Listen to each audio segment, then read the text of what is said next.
We are very lucky to have back with us live in the studios this morning, Tim Harris. Tim Harris is Executive Director at Real Change News, and in to talk about this week's developments regarding homelessness and the vote we just had on Tuesday. Tim, thank you very much for coming back in and spending time with us again. Oh, always my pleasure. So start out for those that are unfamiliar. Tell us a bit about Real Change News. Sure. Real Change is a progressive community newspaper that is sold by homeless and low-income people. Our mission is to provide opportunity and a voice to homeless and low-income people while taking action for economic, social, and racial justice. On a typical month, we've got about 300 people who are out there selling the paper, earning the money that they need, and working long-term for the change that we all need. Real Change is really about the relationships that get formed between our vendors and their readers when they're out there buying the paper. That's the really transformative piece of what we do. People experience success in selling the paper. They get treated like people.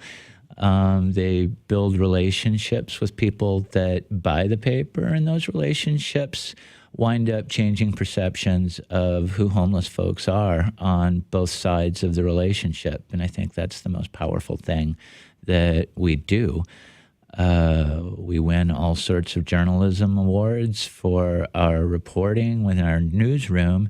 We have more than 60 years of accumulated professional news experience, something a lot of people don't assume about our paper that we always like to talk about, that the reporting is really very, very high quality.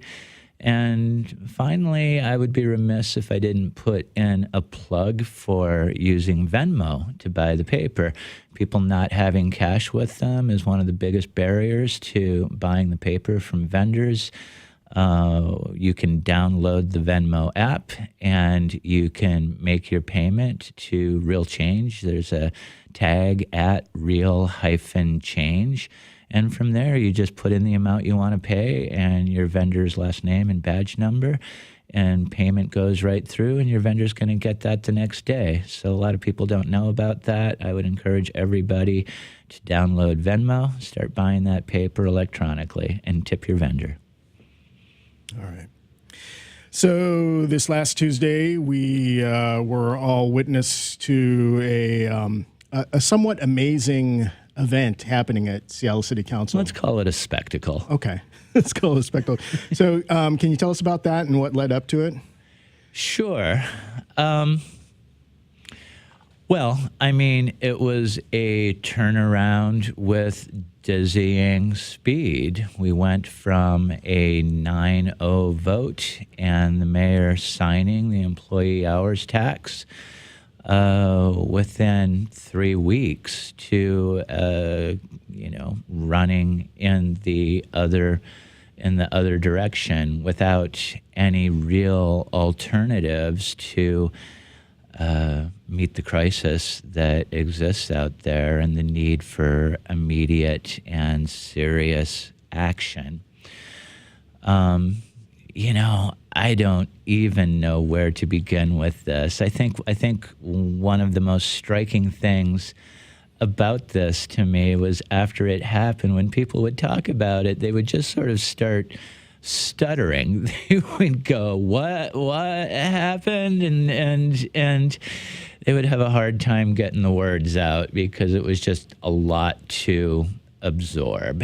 And I think, one of the hardest things about it was folks who have been our strongest allies in pushing for expanded services for homeless folks and more housing, and who really understand that we need a progressive revenue source and we need immediate action, and to put more resources into this crisis, switch their votes at the last minute. And that was hard for folks to understand, and people are still sort of reeling, trying to figure out where we go from here.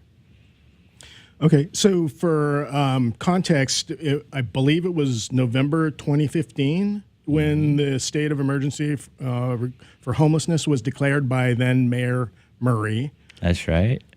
Not a lot happened between then. Not a whole lot happened, you know. I mean, the main thing that happened was an escalation of the sweeps without a real place for anywhere to go. Much of that funding for the state of emergency went into escalating the sweeps of homeless encampments. I think a real self-inflicted wound was to shut down the jungle and put fencing around that, which eliminated a place where a lot of people were able to camp that was relatively out of the way, but still close to the downtown area and near services.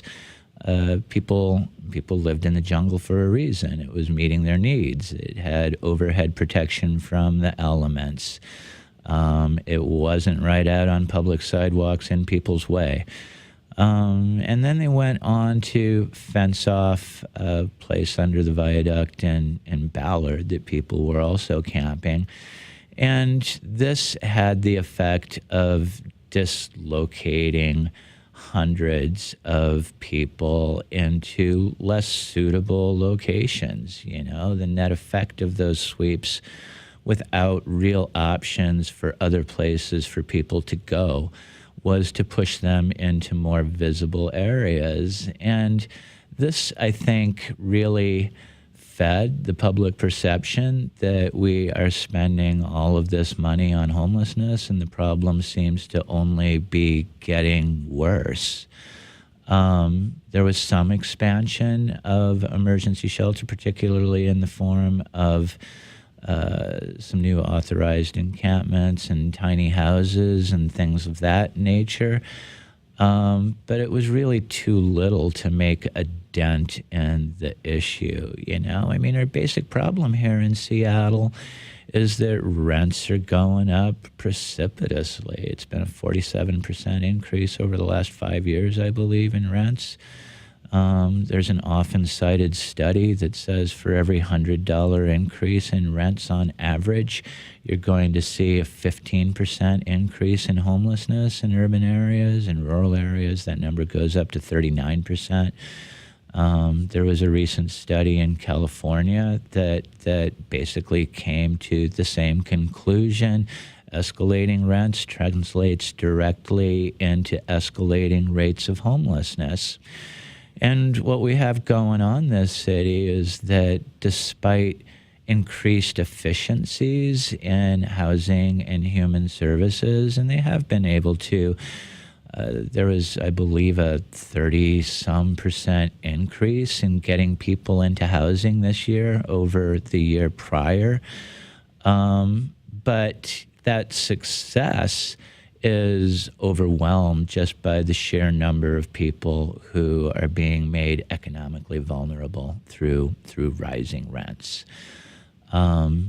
Most people understand that the core problem is housing affordability in Seattle. You can mitigate that through more shelter, but until we address the housing affordability and the housing supply problem for those that are under 30% of median income, and that's where the real gap is.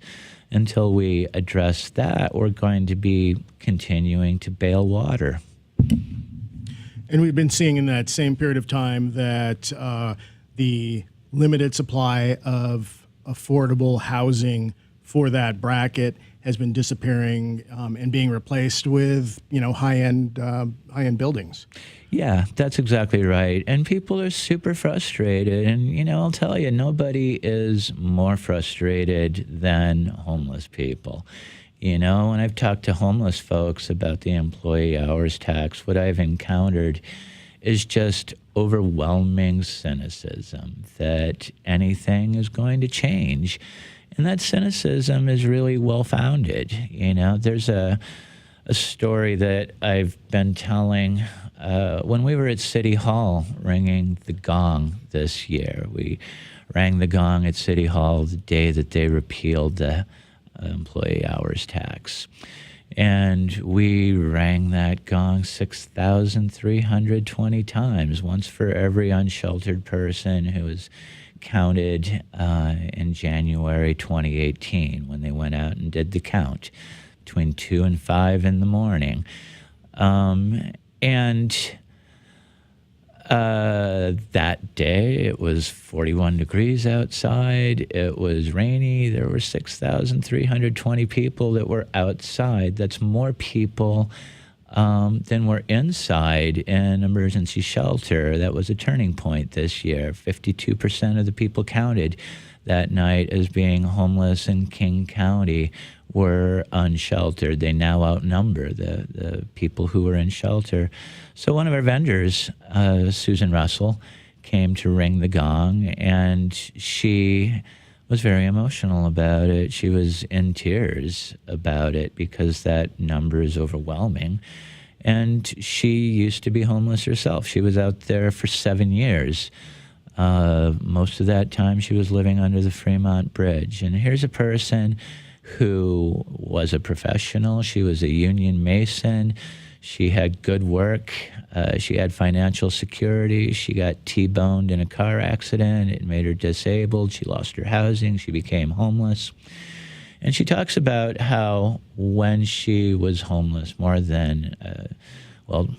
she talks about more than a decade ago when she was living under the bridge in Fremont, when they announced the 10-year plan to end homelessness. And she said that she was in tears of joy when they announced that plan, because finally something was going to happen to make a difference for people on the street. And we all know how that 10-year plan to end homelessness wound up. By the end of that 10 years, we had twice as many homeless people in Seattle as when the plan started. And that number of homeless people has again doubled. The number of unsheltered, anyway, has doubled since the end of the 5-year plan, of the next 5-year plan that replaced the 10-year plan. So we're seeing this escalation of misery. You know, there was only a 4% increase in homelessness overall this last year, but there was a 15% increase in unsheltered homelessness and a 48% increase in car camping in a single year. And that increase in car camping is a measure of homelessness being driven by economic vulnerability. You know, because when people lose their apartment, their first move usually isn't to go to an emergency shelter and sit on a mat and sleep on a mat on the floor, 6 inches away from the next mat, and deal with all of the chaos and difficulty of that situation. Most people are going to move into their cars and things like that and try to make it. I think part of the frustration that people are feeling is that the extreme urgency of this human emergency is not being addressed. And there don't seem to be a lot of avenues right now, particularly after the reversal of the EHT, to make meaningful headway on that. Yeah, so the EHT was initiated about 5-6 months back. In response was, I think most people acknowledge it was far from a perfect solution, but it was more of a stopgap. Right. The EHT was a 14 cents an hour surcharge on every employee that is that is employed by the top 3%, the most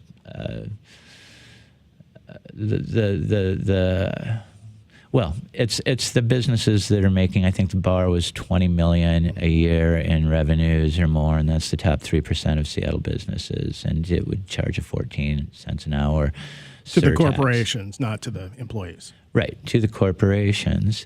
And, what happened is that all got twisted in the public debate. The chamber The chamber led the opposition. They played fairly dirty. One of their first moves was to hire Tim Cease as a consultant for this. And, that guy has a real knack for constructing very sticky narratives that don't have a lot of basis in reality. So, what wound up happening was this tax on corporations got conflated with tax fatigue that people are feeling in Seattle because all of our solutions so far have been fairly regressive. It's been sales taxes, housing levies, things like that fall on people who are already seeing their property taxes go up because their property values are just escalating so quickly. So there's a lot of fatigue around that. And, it was termed jobs tax. It was termed a grocery tax. And the message that they pushed was that, average people in Seattle are being overtaxed, that this burden is unsustainable, that the city cannot manage its money, that the answer to everything is more money from Seattle taxpayers, that this was a tax on corporations who, are really benefiting from the various things that Seattle offers, including, significant infrastructural changes to accommodate them, particularly true in the case of Amazon. It just became this sort of tax revolt and turned into really a targeting of individual Seattle City Council members who are on the right side of history. It seemed to combine with, again, between the big businesses pushing back and finding an alliance with people in various, primarily North End neighborhoods that really don't like the homeless at all. Well, this is the other thing that's been striking about this is just the overwhelming toxicity of this debate from the beginning. There was the famous North Seattle neighborhood meeting around homelessness that just turned into a mob scene. We're seeing a kind of an escalation of Trumpian politics, I guess I would call it, where the atmosphere just becomes so toxic and so nasty that people are tempted to just retreat from that and not engage. You make political participation so unpleasant that it drives people away. There was the rape at the Ballard VW, a homeless guy who had lived in the Ballard VW dealership, that the guy who did it had been associated with Nicholsville. That blew back to create a really, really toxic narrative. And just, the attacks on the individual council members, Mike O'Brien, getting kicked out of an event in Ballard. Bumper stickers popping up that are about kicking him out of office. The whole debate just became extremely toxic. So it was from that environment that there was I was going to call it a recall, but anyway, a challenge to the EHT signature gathering, heavily funded by primarily 5 large corporations and a handful of others. And that whipped up just prior to when the mayor and city council had a behind closed doors get-togethers last weekend. That's right. And come Monday at noontime, there was a couple of council members that hadn't even heard of this prior to that. Shocking speed, just shocking speed. You know, on Monday morning, we learned that there was going to be a proposal put forward to be voted on for the next day. Apparently, there was just shy of 24-hour notice for that, so there's questions now about whether that vote in that meeting was even legal. I don't think that offers much hope for this being reversed or anything. They're not talking about reversing the legislation, just perhaps fining people. I think that's going to be a blip. I don't think that's really going to go anywhere. But it was a shockingly quick reversal that just left people reeling. And, you know, I think part of the responsibility here is just the left's failure to be prepared for the backlash that came out of this. That was entirely predictable, you know. I mean, I look back over the sort of history of progressive initiatives to deal with homelessness and housing. And, you know, a few that come to mind is back in the early 90s when there was an attempt to have rent control in Seattle. And what happened with that is the real estate lobby, for the most part, pushed back really hard, raised a lot of money for that. They not only defeated the proposal handily, but they took their treasure chest to Olympia and made rent control illegal statewide.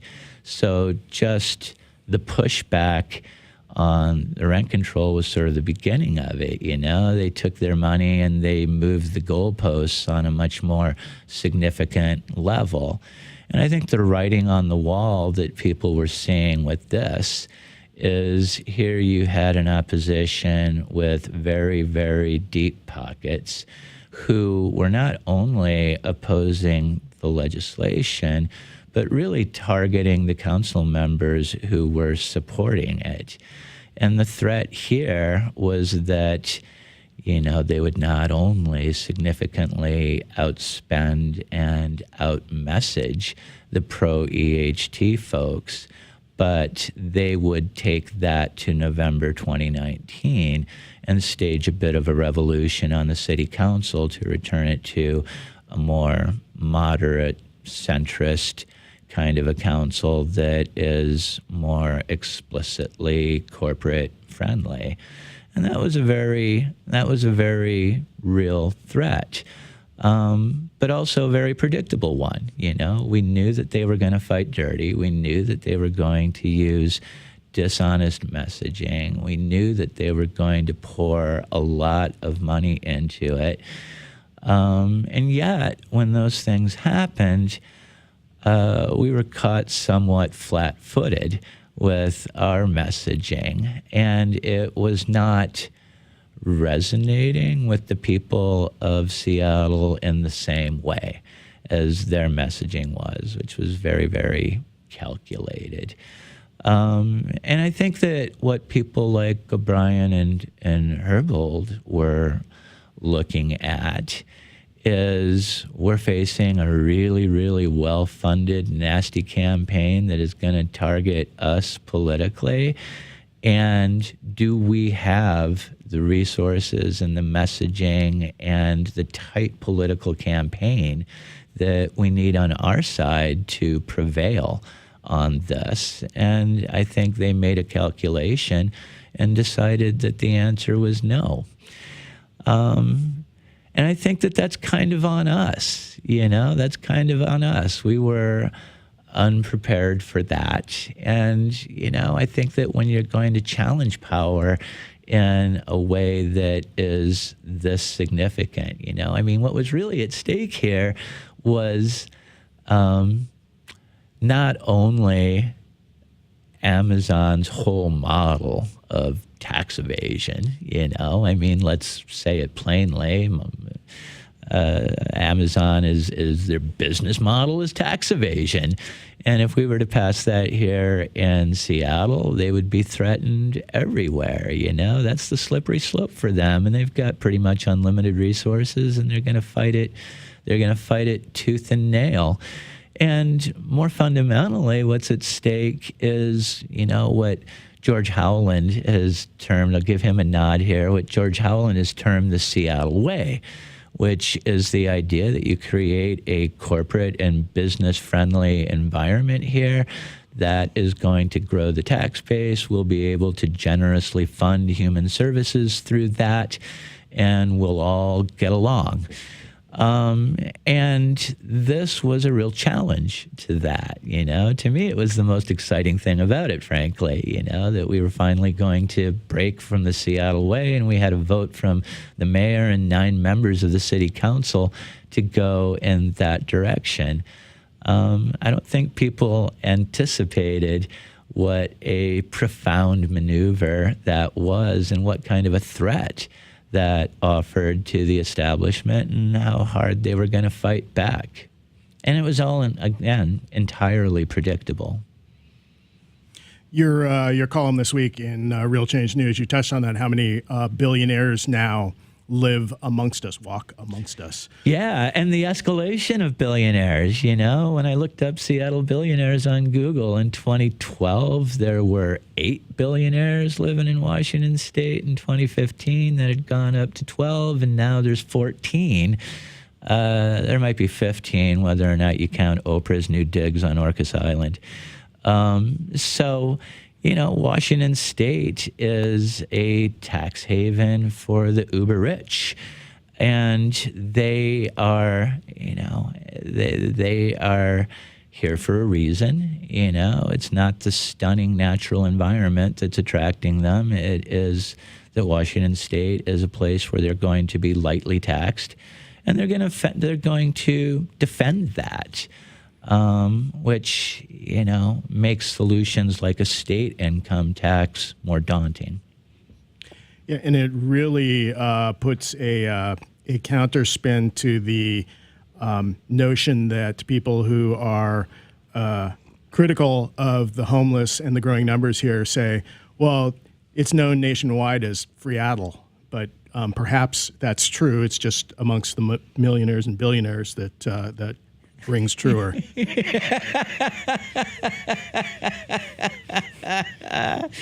Yeah, well, that's a good point, because they are the ones that are getting the biggest free ride of everyone. So we've just got a little over a minute left. So, oh my God. Time flies when you're having fun. Any last predictions on where? I mean, you pretty much summed up that you should have seen this coming. It's not over. It's not over. We still have a crisis. Everybody knows that it's a crisis and that there is urgency around it. I think it is incumbent on the Seattle Chamber of Commerce and others who have worked so hard to defeat this to come up with a solution that they would be interested in. So far, we haven't seen anything meaningful from them out of them for that. O'Brien challenged them to come up with a solution. Other people have. I think that, we need to see what they are willing to support, because there is no disagreement that Seattle desperately needs more affordable housing. Seattle desperately needs more emergency shelter and immediate solutions to mitigate the misery out there, and that's going to cost money, and that's going to need to come from somewhere.